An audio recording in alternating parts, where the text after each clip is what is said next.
Hey guys, what's going on? Mouse here, and welcome to another Simulation Gate video. This week is gonna be wind and light. But, guys, be very careful this week. It may sound easy because you can use the light team or the wind team, whatever, but it's actually not. The boosting algorithm this week increases the damage of attacks with the break effect and decreases damage of attacks that don't have the break effect. So this is gonna be very different from the previous weeks. I tell you, I already run this like 10 or plus times using different lineups today, and I can tell that it's actually much harder than the previous weeks, because in the previous weeks we have really good damage bonuses for Mirei, for Goto Ryoji, but this time around we're not going to be able to rely too much on one DPS. So in this video, I'm going to share you all the approach that I did that I think will work better than most. So the first one, I just finished doing this, is gonna be the light team plus a support. I already finished it using Maiden Feature, already finished it using Min, already finished it using a carry. So whoever you got will probably work, although I would say I'm leaning more towards using a carry here. But since a lot of people don't have a carry, probably let's just use Mailin Feature because most people will have this, or maybe Min. But I think I would prefer Mailin Feature more than Minbyung here. For the itemization, this is gonna be flexible. So this is the standard way that we do things, like grid set for the breaker, 4-piece curse, 4-piece obsidian here, and then blessing set. But this time around, since the breaker can also deal quite a decent amount of damage, you can also use a 4-piece grid plus 4-piece obsidian, because the first boss is going to be difficult. You don't need to break the first boss, you need the damage. So this is what I would recommend at least, and then maybe you can switch out gears afterwards depending on who is gonna be the main DPS, because it will depend on the codes that you will get. So the same goes for the wind lineup. You can also try that. The standard wind lineup works best in my opinion because of the upscaling protocol abuse on Miri Amamiya, and of course we have lots of boosting codes that will help her deal a lot of damage. But in this case, you can use blessing set on Hansemi. Just don't want to change anymore because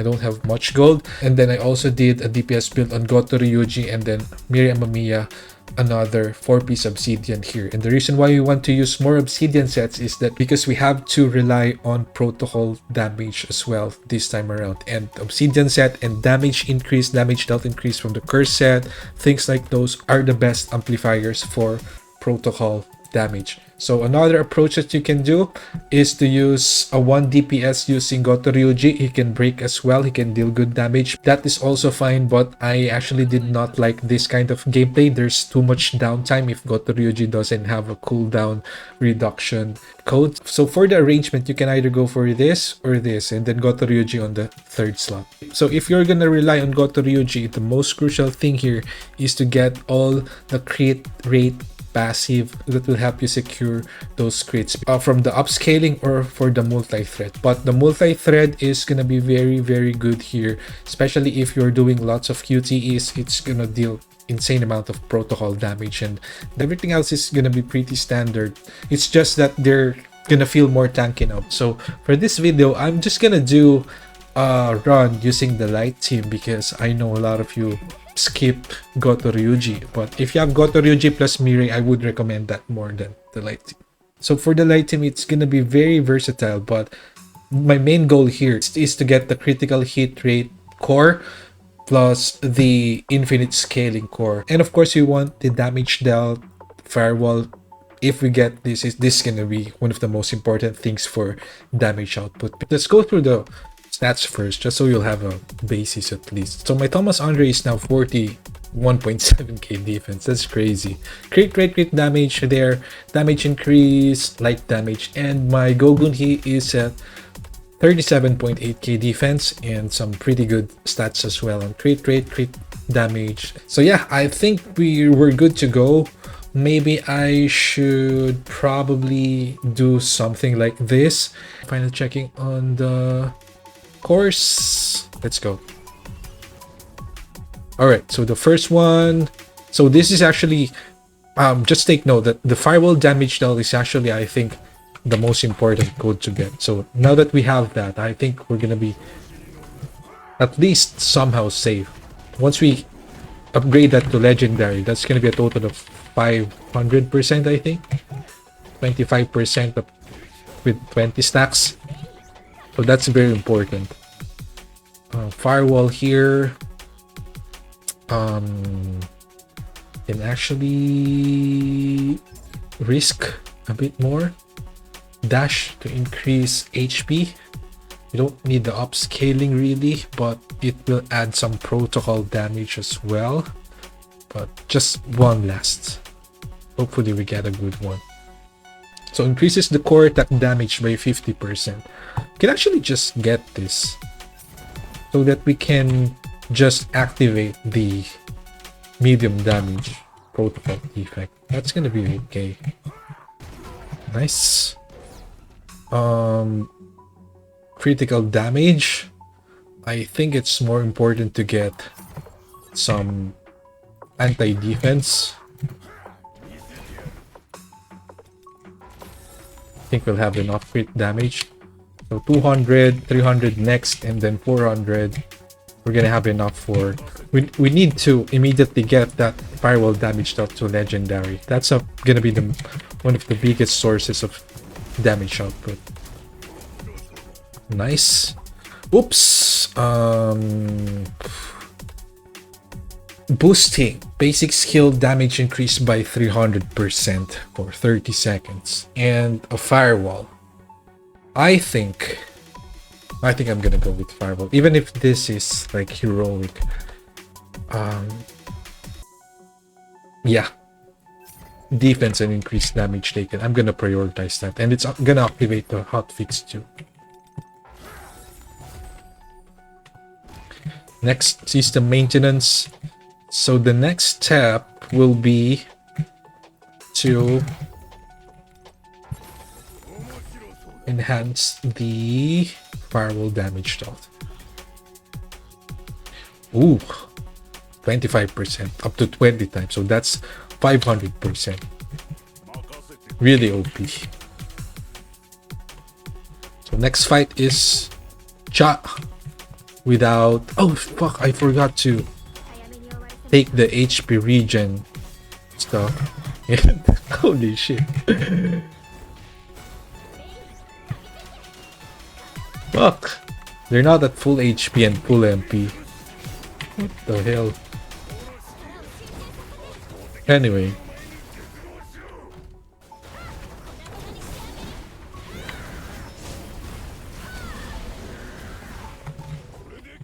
We just have to keep stacking those firewall first. And by the way, guys, if you don't get that, this is extremely hard. You can finish it still, but like there's only gonna be a few seconds left. Most likely.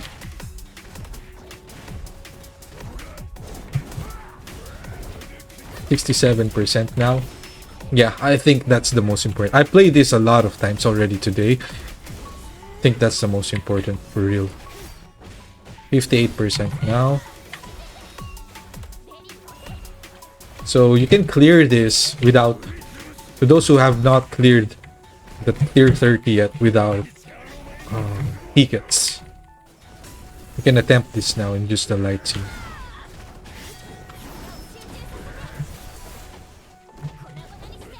%50. See, this is already a legendary firewall damage knock, but fucking so tanky, really. I think we still have another one. Ult, maybe.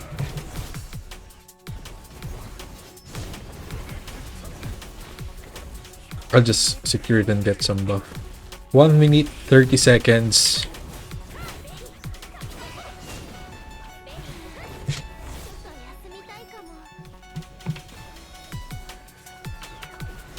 Because I had a run where I got a legendary boosting infinite scaling and was not able to clear this.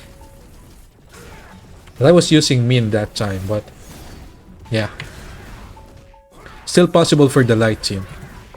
Firewall damage out, highest priority. Alright, next one we got here.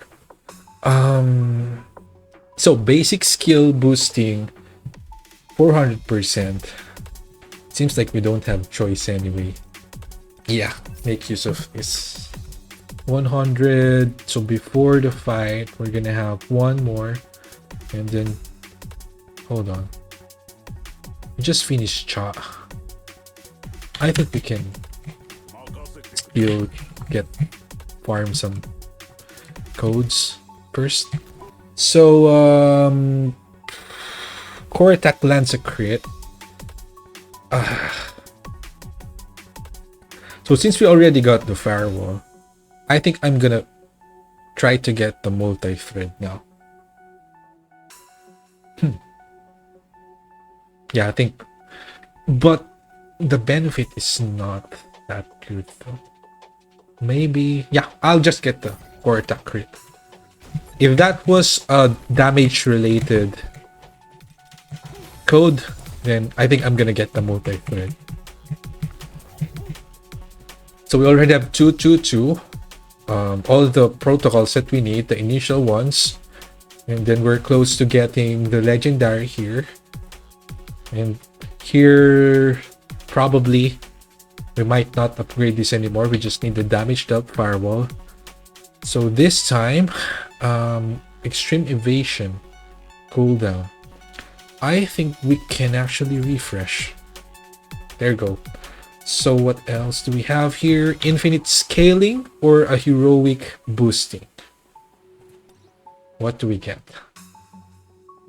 I think we can go for...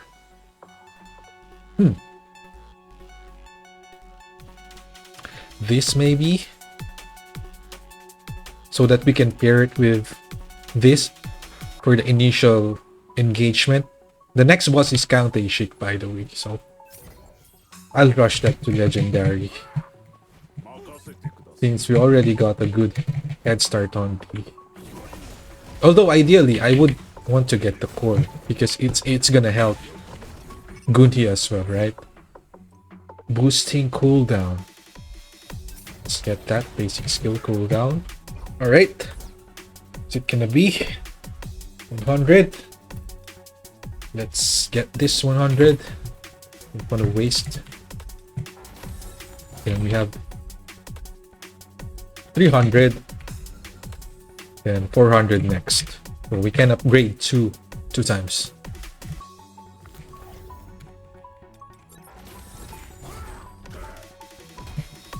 So enhanced codes. Next one. Let's get the legendary protocol for the boosting, for that almighty damage, and then we can start working on... what should we work on next? Maybe this one for the increased damage taken 30% and decrease enemy defense. Yeah, I think I'll just get this because we can cast this permanently, almost. So the next one is Count-A-Shik. You have to take advantage of the first 30 seconds.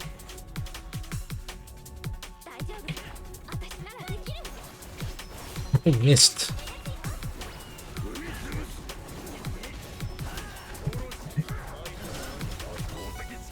Need to be very fast.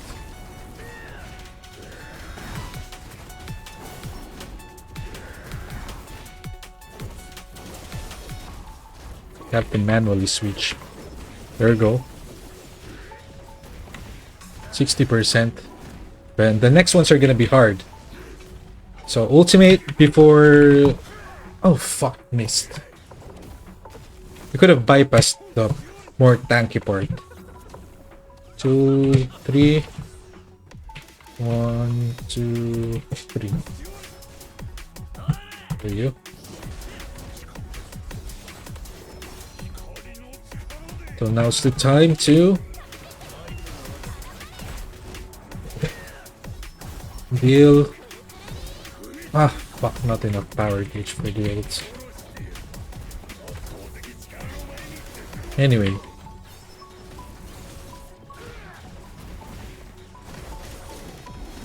He's gonna be a lot slower.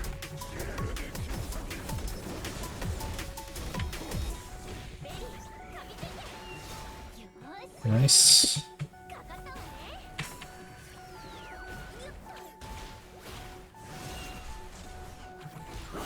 Bonus. I think we're gonna have second one. Fuck. Almost no damage. Ah, bad timing again.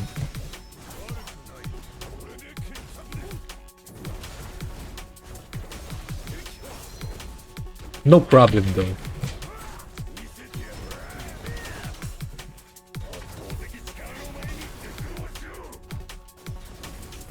%.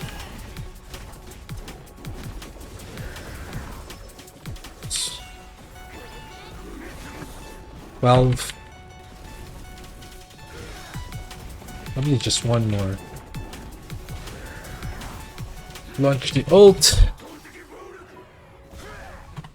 Fuck.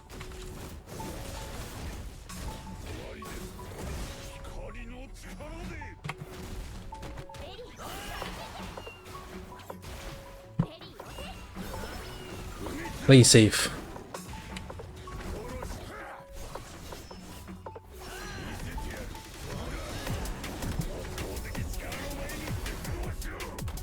$44 remaining. Yeah. It's actually so much harder. Even with those lineup of codes, it's crazy. So when the user uses their ultimate skill at 100% chance to activate,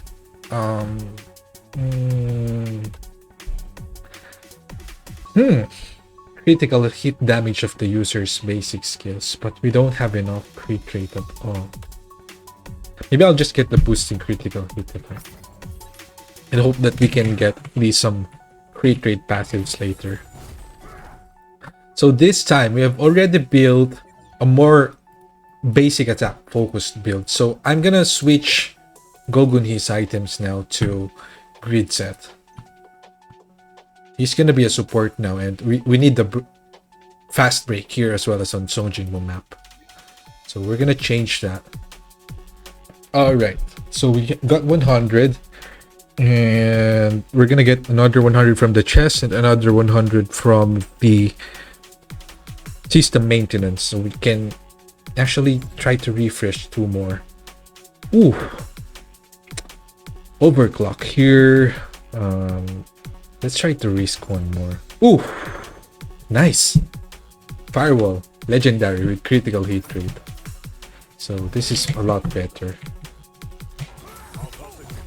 I think we need to upgrade that. This one. Increased damage ticket, very important. 45%. There's a shield, so our instant 400% damage, kinda not optimal to use it here. Have to break it fast. As fast as we can. Almost. Maybe we can still make it on time.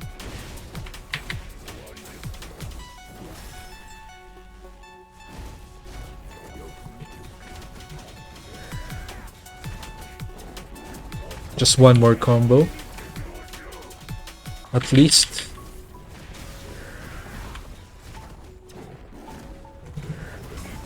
Oops. Next.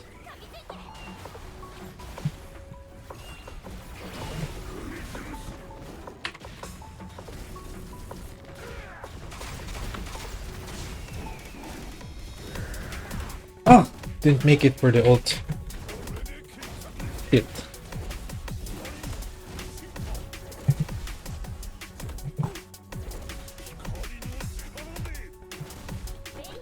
But we have enough stacks now for sure.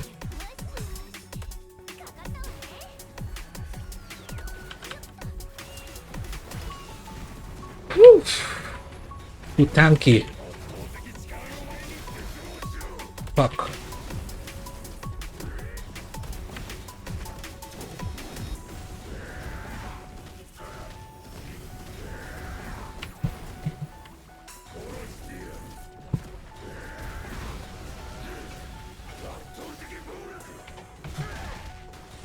We'll have another one from the bug. Let's buff up a bit. 62%. Yeah, I think we're gonna be fine.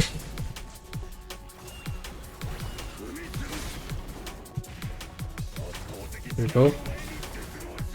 And we have lots of blessing sets and stuff. Just need to deal those core attack damage and hotfix damage. No more rotation. Fucking targeting here. 43%. It's gonna summon the... I think it's Tusk, if I remember correctly. Yeah. Tusk. Oh, not yet. Cooldown.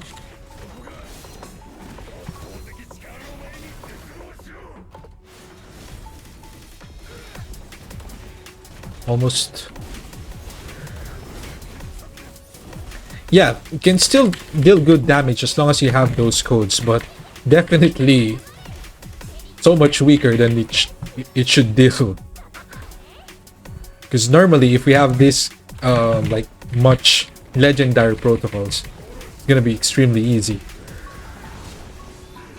But it's not. Ooh, give me 5 stacks. I think we still have one. There we go.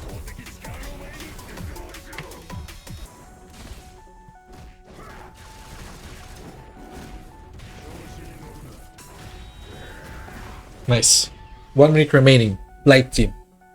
So yeah, I think that's gonna be it for this video. Thanks so much for watching, and yeah, just a few notes. Be careful because it's gonna be extremely difficult if you mess up like the first few codes. If you're not lucky, then you're not gonna be able to finish Shahi in. Even if you have high stats in those, and even if you're using the win team, it's still gonna be the same stories. So just be very careful on that. All right. So yeah, that's gonna be it for this video. Thanks so much for watching, and see you on the next one.